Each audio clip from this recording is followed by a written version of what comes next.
Today, we'll embark on a historical journey to explore one of the most complex and sensitive topics in human history: the true origins of the term Aryan and the ancient symbol of the swastika. This discussion requires careful consideration and a commitment to historical accuracy, as these symbols and terms have been tragically misappropriated throughout history. Our exploration will be purely academic, focusing on historical facts and cultural significance rather than modern political interpretations. We'll trace these concepts from their ancient roots through their tragic misuse in the 20th century and examine how different cultures view them today.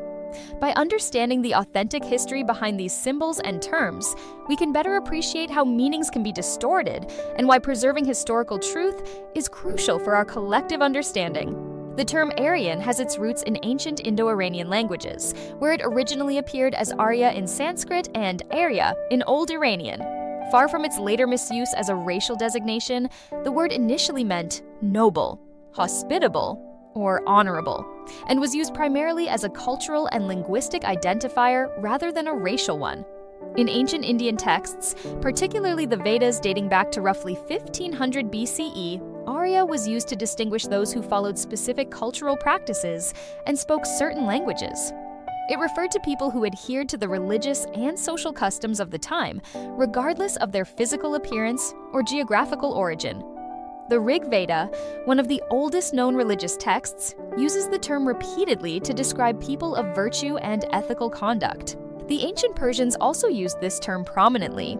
In Old Persian inscriptions, particularly those of the Achaemenid Empire, the term Arya appears in royal titles and geographical descriptions. The very name Iran derives from this ancient word, literally meaning land of the Aryans.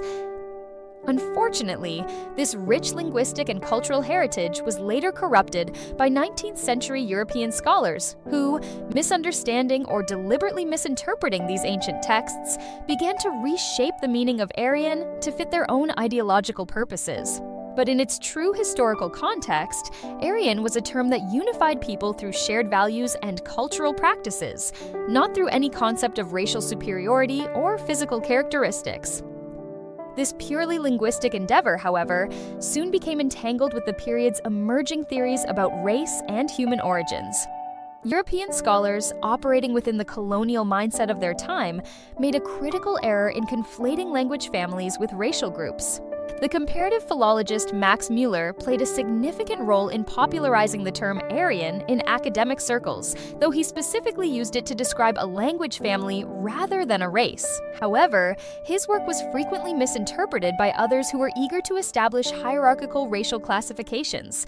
Despite Mueller's later protests against this racial interpretation, the damage was already done.